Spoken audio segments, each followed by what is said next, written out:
For today's preaching, I will be delivering a sermon prepared by Dr.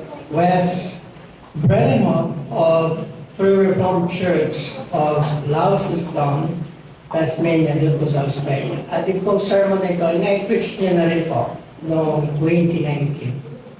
So, mga minamahal kong kapatid sa ating Panginoon at tagapagligtas, good afternoon po sa inyo. Lahat po tayo na nagtatrabaho ay may mga tools of our rate or our trade. Kahit yung estudyante pa lang po tayo, kung tayo nag-aaral, may mga tools po tayong ginagamit sa araw-araw na tayo nag-aaral. Hawak po natin yung ating mga pen, yung pencil, tool yan na ginagamit sa ating schoolwork. Katulad din ng calculators. Isa po itong tool sa pag-aaral o even sa trabaho.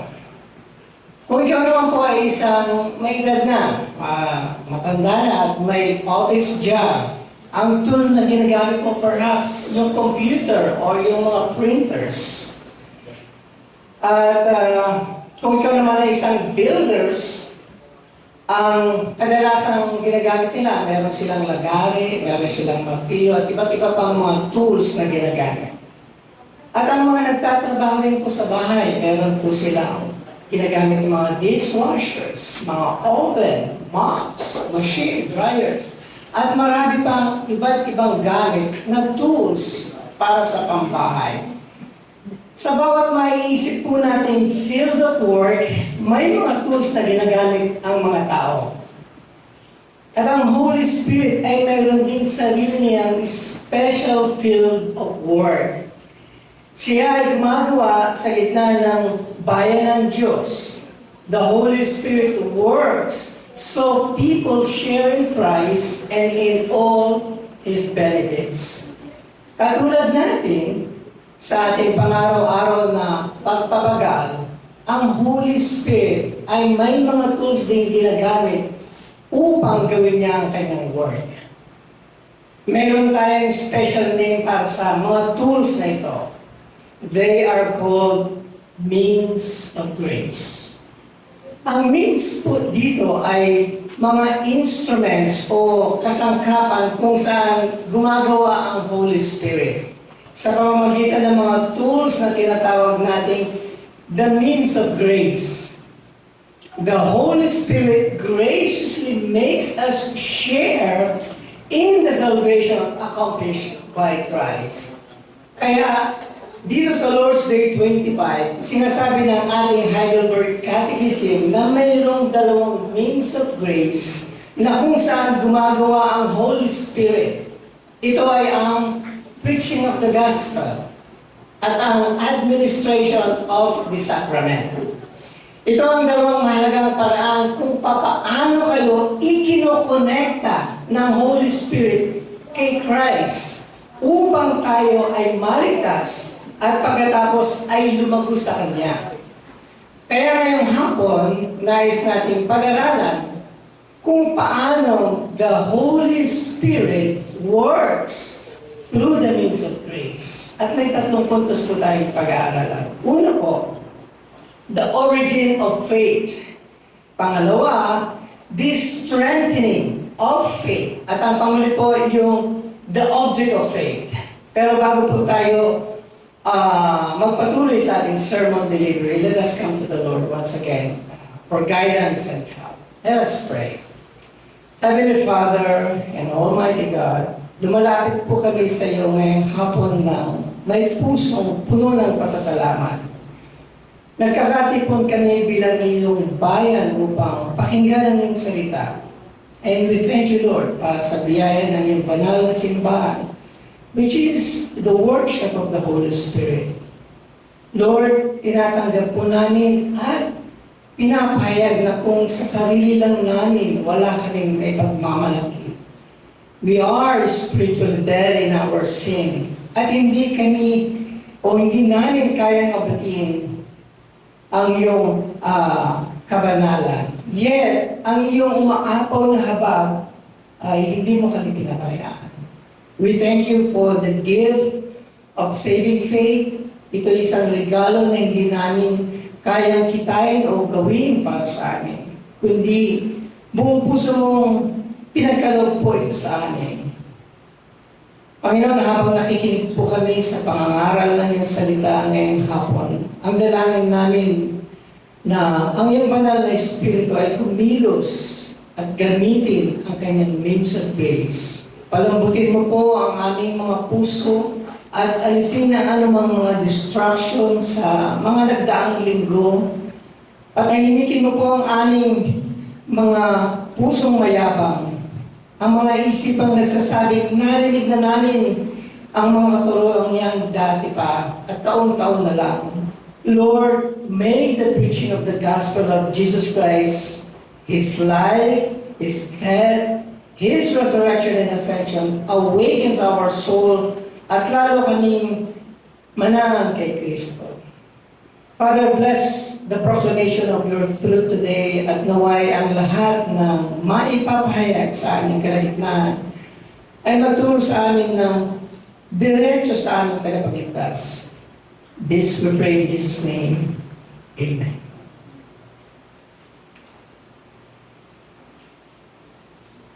Now, para po sa ating first point, the origin of faith. Faith alone is the way to get connected to Christ in a saving manner. Faith is the only way we can share in Christ and in all His benefits.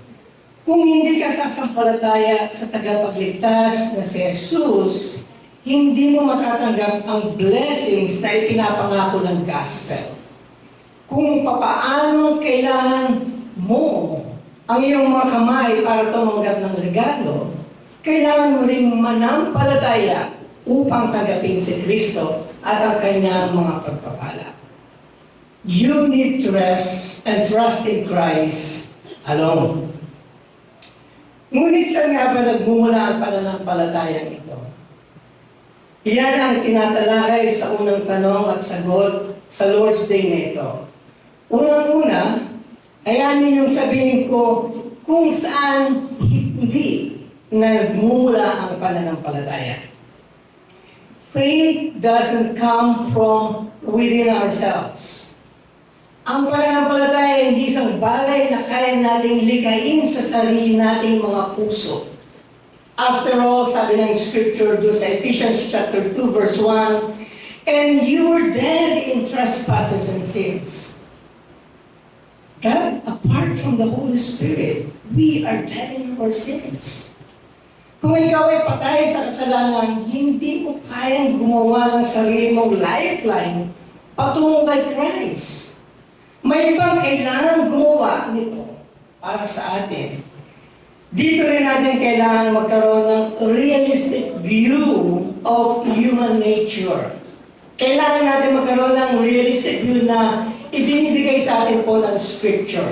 Sinasabi ng salita ng Diyos na ang pananampalataya ay hindi isang bagay na nililikha natin para sa ating sarili. Sa halip, ito ay isang regalo.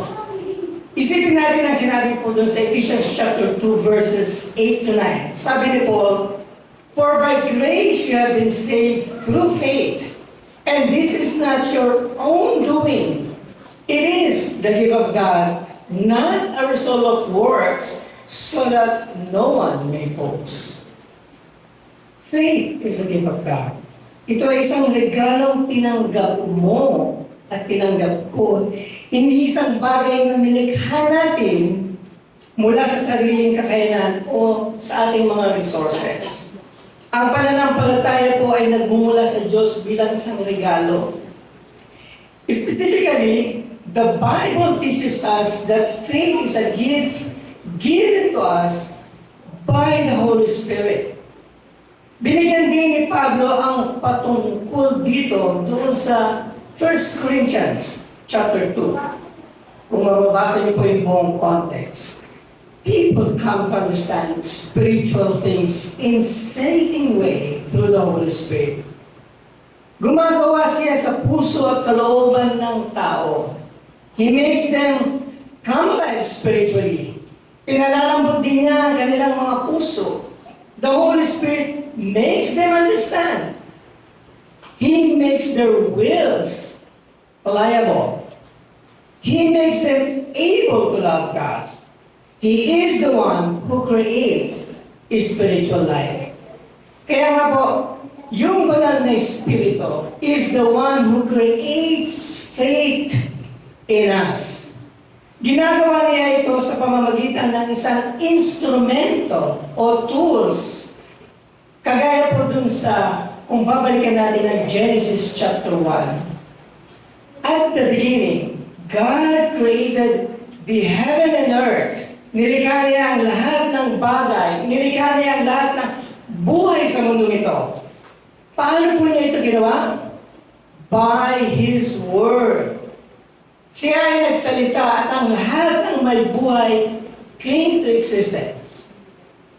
That's how physical life came into being sa pamamagitan ng Word of God.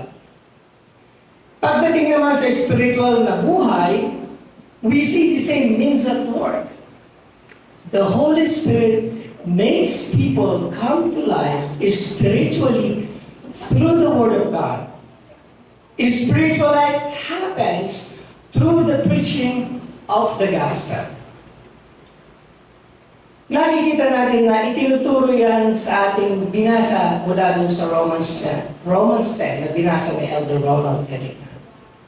Upang maligtas, one must confess that Jesus is Lord at sumampalataya mula sa puso na binuhay siya ng Diyos mula sa mga patay. At upang maligtas, kailangan tumawag sa pangalan ng Panginoon. To call on the name of the Lord, one must believe. One must have faith. At ang pananampalataya ay nagmumula sa pakikinig. Ang pakikinig naman ay nagmumula sa pangangaral. Kagaya po ng sinabi ni Paul sa Romans chapter 10 verse 17. So faith comes from hearing and hearing through the word of Christ.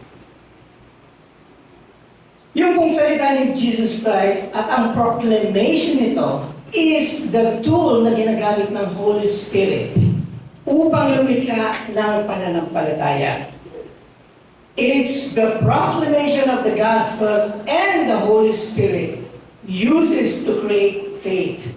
Ito ang pangaral o pangangaral ng mabuting balita of everything God has done for us through Jesus Christ.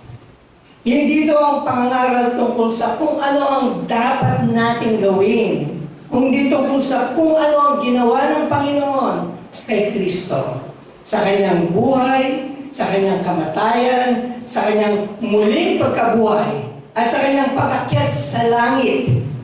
When the glorious announcement is made and the Holy Spirit ay kumikilos sa pamamagitan nito upang buhayin ang mga makasalanan katulad mo at katulad ko.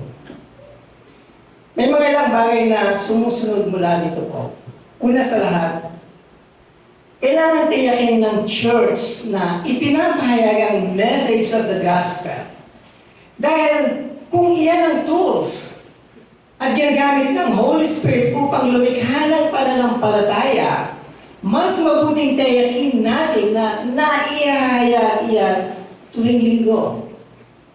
Ang mga mangangaral ay may pananagutan sa mga bagay na iyan. Kaming mga nagsasalita sa pulpito. Preachers better ensure they are preaching the gospel. Ang mga congregation din naman ay mayroon din pananagutan. Kailangan nilang hingaan ng pananagutan ang mga preachers. Kung hindi mo narinig ang preaching of the gospel na kung saan gumagawa ang Holy Spirit ng pananampalataya, kailangan mong magsalita at iparating sa inyong mga preachers. If he won't listen, then it needs to be brought to the attention ng mga elders. Pangalawa po, the preaching of the gospel ay hindi lamang kinakailangan sa simula ng ating spiritual life. Ang gospel ay madaling makalimutan o madaling mawala sa ating pag-iisip. Madali tayo kasing ma-distract mula sa gospel. Ang gospel ay hindi lamang tool ng Holy Spirit to create yung spiritual life, but also to sustain it. Kaya nga, we need that constantly, and that's why regular habitual church attendance is so important. Kailangan naroon kayo o naroon tayo kung saan ang means of grace ay ipinapahayag. Ibig sabihin, ang pagsisimba sa linggo, both morning and vesper, is a means of grace. Katunayan, ang preaching ay isang mahalagang bahagi ng spiritual na nutrisyon of any growing Christian. Kaya mayroong malaking temptation dito sa ating kalagitnaan. Dahil karamihan po sa atin ay lumaki sa loob ng iglesia. Maaaring bata pa lang kayo, nasa church na kayo. Ang iba naman ay nag-aral sa mga Christian schools or dumadalo na tayo sa catechism classes for many years. Nakakarinig na tayo ng daang-daang sermon at maging 52 weeks Lord's Day per year sermons batay sa Heidelberg Catechism. And year after year na lesson nating narinig tuwing vesper. Ang tukso po dito ay ang tingnan ng lahat ng bagay nito at pagkatapos maging mayabang po tayo o mag-puff up tayo. Ang tukso ay mag-isip, well, narinig na natin lahat yan. Marami na akong alam. Wala naman akong bagong matututunan sa paulit-ulit na sermon na yan. Kaya hindi masama siguro lumiban sa pagsimba, paminsan-minsan, o kaya naman magbakasyon mula sa church. Mga minamahal kong kapatid kay Kristo, ito ay mapangpapastangan. Ang mismong nais at ninanais ng diablo na gawin nyo at isipin nyo. It is snake thinking. Si Satanas ang nag-iisang nagnanais na ilayo kayo mula sa preaching of the gospel. Kapag nag-isip kayo ng ganitong paraan, si Satanas ang nagagalak. Satan has you right where he wants you. Ang diablo ay hindi kayo ilalayo from the message of life. Kaya huwag po kayong maging kampante. It doesn't matter how many times you've been in the church, you still need the preaching of the gospel. Kahit na ito ay pagpapaulit ng parehong sermon or mensahe, kailangan natin lahat yan. Kailangan natin ito ng lubusan because of the remnants of our sinful nature. We quickly get distracted from God's message of grace. Isipin mo po ito na parang isang garden o hardin sa lahat ng mahilig sa alam. Kung pababayaan niyo po ang inyong garden, mabilis po itong tutubuan ng mga damo. Sa hindi kalaunan, ang mga damo ay mawawalan na ng kontrol. Ganon din po ang katotohanan sa inyong kaluluwa o sa inyong spiritual life. Kung pababayaan mong hindi pakainin ang inyong kaluluwa ng preaching of the gospel, ang mga damo ay mabilis na lalago. They will choke out anything and every good. You need the gospel, brothers and sisters. So take advantage of it as much as you can. Do not hinder the work of the Holy Spirit by staying away from the place where He works with His tools to make you share in Christ and His benefits. And that leads us po dun sa ating second point. The strengthening of faith. Kaya nga, ang Holy Spirit ay nag-create ng pananampalataya through the preaching of the word or the gospel, He also maintains and strengthens faith through that means. Another way in which He strengthens our faith is through sacraments. But let's first review our definition of what sacrament is. Maging sa catechism, sabi ko doon, it's a holy, visible sign and seal. Ang mga sakramentong ay mga signs. Ibig sabihin po, itinuturo tayo ito sa isang bagay. Hindi sila ang mismong bagay na iyon. Sa halip, itinuturo nila ang bagay na nilalayong ilarawan. Ang mga sacrament ay mga seal. Ibig sabihin, tinitiyak o they guarantee something. They certify the truth of something for us. Ipinangako nila sa atin o ipinapangako nila sa atin na kung ano ang nilalarawan ng sacrament ay tiyak na totoo ito. Kaya nga, ang mga sacrament ay itinatag at in-institute ng ating Panginoon. Ang mga ito ay hindi po imbensyon ng mga tao o ng inyong office bearers o ng Reformed community, kundi nagmula kay Jesus Christ Himself. Noong panahon ng kanyang ministry sa lupa, inuutos niya ang dalawang sacrament na ito, ang baptism at ang Lord's Supper. The purpose is to more fully declare and seal to us the promise of the gospel. Ang layunin ng mga sacraments ay kausapin tayo sa paraang higit pa sa ating mamatay na. Ang preaching of the gospel ay tumutugon lamang sa ating pagdinig. But the administration of the sacrament addresses our other senses as well.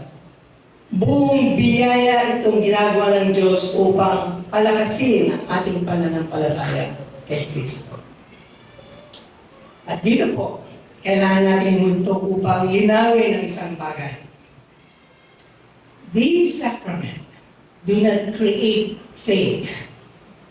Ang Holy Spirit ay hindi gumagawa ng sa pamamagitan ng baptism. Hindi siya kumikilos through the baptism upang lumikha ng pananampalataya kay Jesus Christ. Ang Holy Spirit ay hindi rin gumagawa sa pamamagitan ng Lord's Supper upang gawing mananampalataya ang isang tao. Sa halip, ang mga sacrament, both baptism and Lord's Supper, ay naroroon upang palakasin ang pananampalataya ng mga taong who are already Christians. Kaya nga, bago tayo mag-baptize o bago tayo mag-serve ng Lord's Supper sa isang individual, kinakailangan sila ay nakapag-profess na ng kanilang pananampalataya sa ating Panginoong Jesus. The sacraments are there to strengthen the faith of people in whom the Holy Spirit has already created faith with the preaching of the gospel. That has implication to, halimbawa, ang iyong baptism ay hindi nga lumilikha ng pananampalataya. Because it is a sign and seal of the promise of God in Jesus Christ. But if you're going to receive what is promised, ang mga pangakong iyon ay dapat tanggapin sa pananampalataya. Ibig sabihin po, kailangan mong angkinin ang mga pangakong iyon. Nothing is automatic in the covenant of grace. Meron pa rin pananagutan ng tao na sumampalataya sa Ebanghelyo habang ipinapangaral ito. Similarly, sa Lord's Supper naman po ay hindi lumilikha din ng pananampalataya. If you come to the Lord's Supper nang walang pananampalataya, wala itong may dudulot na mabuti sa inyo. And certainly, it won't cause you to begin believing in Jesus Christ. Ang Lord's Supper ay para sa mga taong nagpapahinga na at nagtitiwala kay Kristo. Lumalapit sila sa sakramento upang palakasin ang kanilang pananampalataya, hindi upang lumikha ng pananampalataya. Dahil ang isa pang bagay na maaari nating makuha rito ay ang biblical na pagbibigay din ng sakramento bilang isang bagay na ginagawa ng ating Panginoon. Kung titingnan po natin ng mabuti ang question and answer 66 sa ating Heidelberg Catechism, you will see that God is the subject of all the verbs. Yan ang isang biblical na pamamaraan. God institutes the sacraments. God declares and seals to us the promise of the gospel sa pamamagitan ng sacrament. God graciously grants forgiveness of sin and everlasting life. God is the one doing all the action. This is crucial and very important to understand. In baptism, we were washed. In the Lord's Supper, we were fed with food that God provides. God is at work in the sacrament. And in essence, baptism isn't about parents making vows to God. Gayun din ang Lord's Supper isn't about us doing something for Jesus. Sa halip, ito po ay kabaliktaran. Ang sacrament, both baptism and Lord's Supper, ay tungkol sa kung ano ang ginawa ng Diyos para sa atin. Kung paano pinalalakas ng Holy Spirit ang ating pananampalataya. We need to insist on this dahil napakaraming ibang Kristiyano ang nagkakamali po dito. Karamihan ay naniniwala na ang baptism ay tungkol sa ating na gumagawa ng isang pahayag sa Diyos. Maging ang Lord's Supper naman ay tungkol lamang sa pag-alala o remembrance kay Jesus Christ na sa paggawa ng magandang bagay para sa Kanya. Para bang nagpunta ka sa isang libingan ng isang mahal mo upang mag-alay ng bulaklak. As if we're doing something for Him, to remember Him. And that's it. Ang ganoong mga paraan ng pag-iisip, dito ay nawawala ang buong biblical na katangian at kalikasan ng mga sacraments. The sacrament becomes focused on human activity rather than on what God is doing. Kaya na mga minamahal, alalahanin natin ang mga signs and seals na ito ay gawa ng Diyos para po sa atin. Sa pamamagitan ng mga ito, ang Holy Spirit ay kumikilos upang patatagin ang ating pananampalataya. Marami pa po sanang pwedeng sabihin tungkol dito kung paano ang pinalalakas ng baptism ang ating pananampalataya at kung paano naman ginagawa yan ng Lord's Supper. Pero tatalakayin naman natin po itong mga tanong nito sa darating na panahon kapag pinag-aralan na natin sa Lord's Day ang tumatalakay patungkol po sa sacrament. For now, let's just briefly consider the object of faith. That's the Holy Spirit creates and strengthens. Which is, ito po yung ating third point and last. The object of faith. Pareho pong yung word at ang mga sacraments ay nagtuturo sa atin kay Jesus Christ bilang object of faith. Ang biblical na pananampalataya ay laging may kasamang object. Meron kang pananampalataya sa isang tao. Dito, ang taong ito ay si Jesus Christ, the crucified Savior. Siya ang itinuturo ng means of grace. In the Gospel, itinuturo sa atin ng Holy Spirit ng ating buong kaligtasan Rest on Christ's one sacrifice on the cross. Kapag naririnig natin ang proclamation ng mabuting balita, ipinapaalala sa atin ng paulit-ulit na ang ating kaligtasan ay kay Kristo lamang. Isipin natin ang sinabi ni Paul doon sa 1 Corinthians chapter 2. Doon po sa dalawang verse 1 and 2. Sabi ni Paul, "And I, when I came to you, brothers, did not come proclaiming to you the testimony of God with lofty speech and wisdom. For I decided to know nothing among you except Jesus Christ and Him crucified."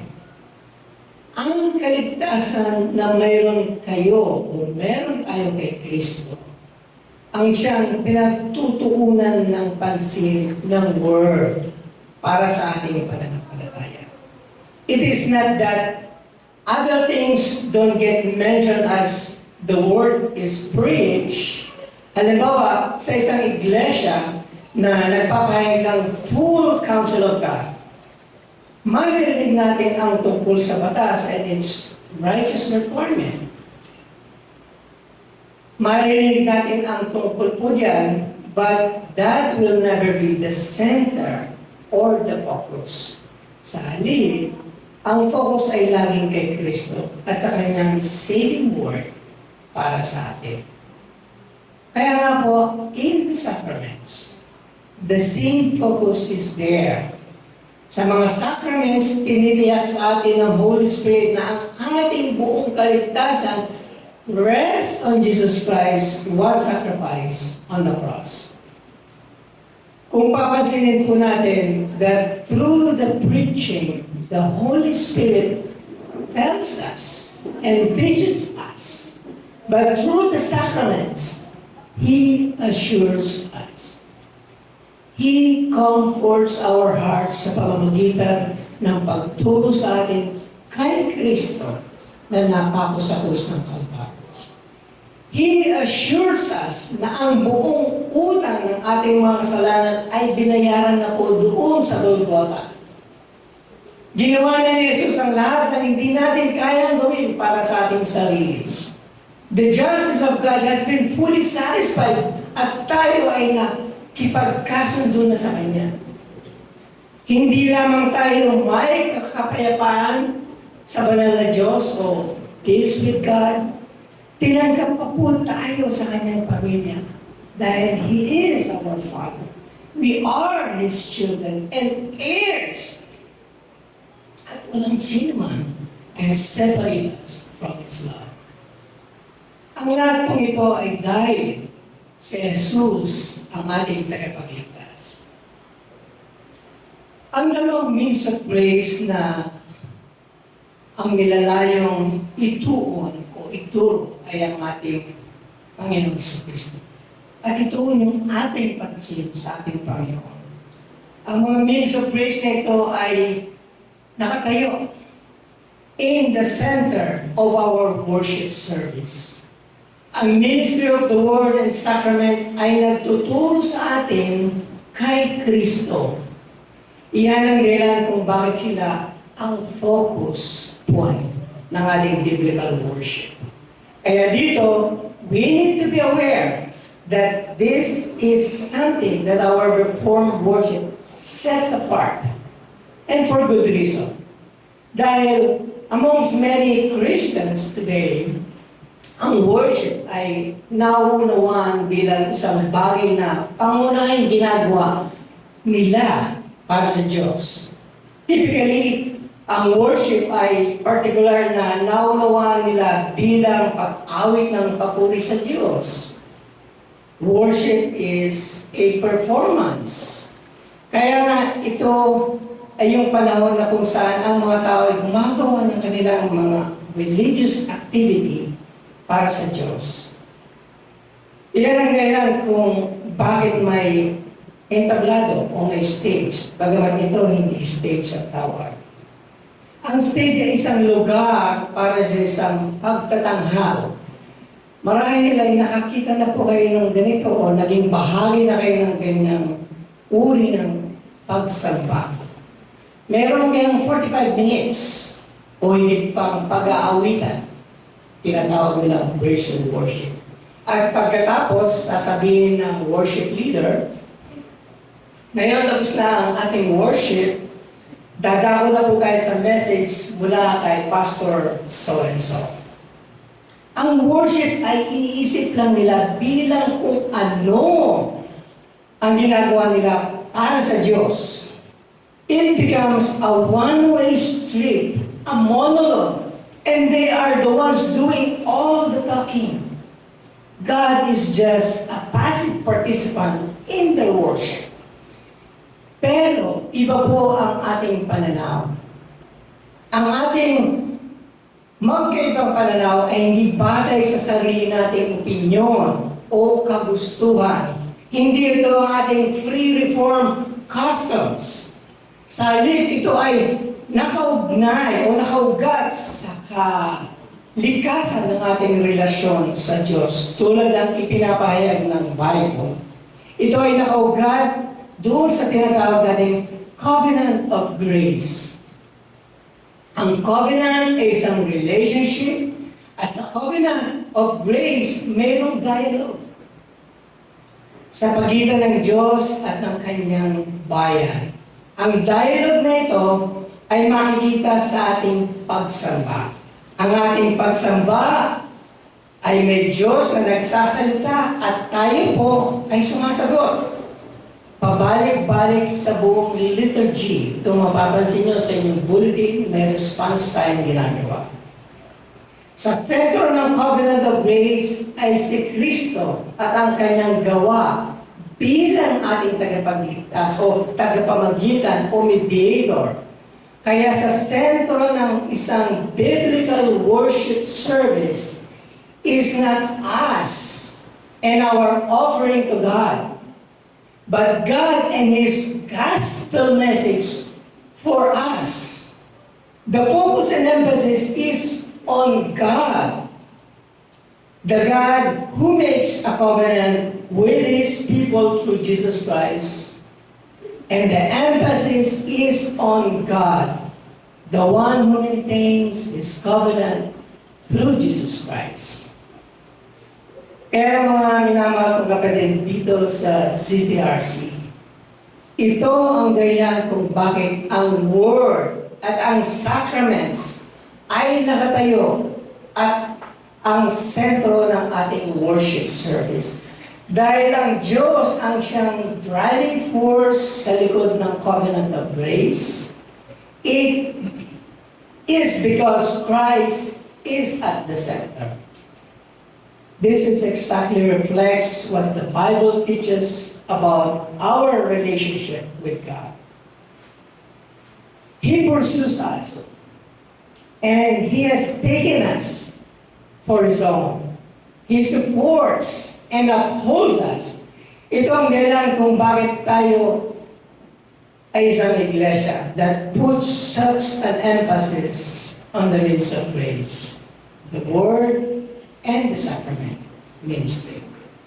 Dahil naunawaan at pinaniniwalaan natin na ang tinuturo ng Bible tungkol sa tipan o yung tinatawag natin Covenant of Grace.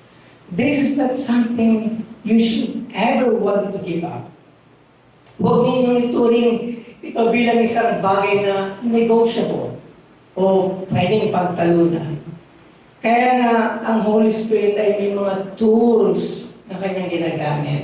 He uses these tools of Word and Sacrament on those who are in His workshop. At yung worship niya ay yung kanyang church, the Church of Christ, especially at the church gathering for worship. Mga minamahal, ang pakiusap ko sa inyo, kayanin mong gawin ng Holy Spirit ang kanyang gawa sa inyong buhay. Samantalihin niyo po ang bawat pagkakataon na maupo sa ilalim ng preaching of the gospel at gamitin ang mga sacraments. In doing so, ituturo kayo o ituturo tayo ng paulit-ulit sa ating dakilang Panginoon at tagapagligtas na si Jesus Christ. through that, and through your growing faith, God will be more and more praised. Amen. Samahan niyo po akong muling manalangin sa ating Panginoon. Aming Diyos na banal, maraming salamat po sa malinaw na pagtuturo ng iyong salita at sa comfort na ibinibigay ng Heidelberg Catechism, which reminds us kung gaano mo kagandang inalagaan ng aming mga kaluluwa. Thank you for the tools of your grace, ang pangangaral ng Ebanghelyo at ang banal na sakramento na kung saan ipinokonekta mo kami kay Christ at tiyak na sa amin ang kaligtasan. Panginoon, patawarin mo po kami sa mga pagkakataon na binabaliwala namin ang mga regalo nito. Forgive us for the pride na nagtutukso sa amin na lumiban sa panambahan, napabayaan ang garden ng aming kaluluwa, o isipin na hindi namin kailangang marinig ang simple, ngunit malalim na mensahe ng krus. May you protect us from the subtle lies of the enemy na gustong magpalayo sa amin sa iyong means of grace. Dalangin po namin na ang mensahe narinig namin ngayong Lord's Day ay magbunga ng marami sa aming buhay ngayong pagpasok ng linggo. May we cherish our baptism and look forward to the Lord's Supper, hindi bilang mga bagay na ginagawa namin para sa iyo, kundi bilang mga magagandang signs and seals ng mga bagay na ginawa mo para sa amin. Keep our eyes fixed firmly sa object ng aming pananampalataya na si Jesus Christ, whose single sacrifice on the cross paid our debt in full at nagdala sa amin sa inyong pamilya. Habang paalis kami sa lugar na ito, panatilihin mo kami tapat sa pagsamba. May mabababang loob sa aming paglakad at may kagalakan sa aming puso. May our lives reflect the dialogue of your covenant love. Muli sa mahalagang pangalan ng aming Panginoong Jesus, aming tagapagligtas, manalubos, kami po ay dumadalangin. Amen.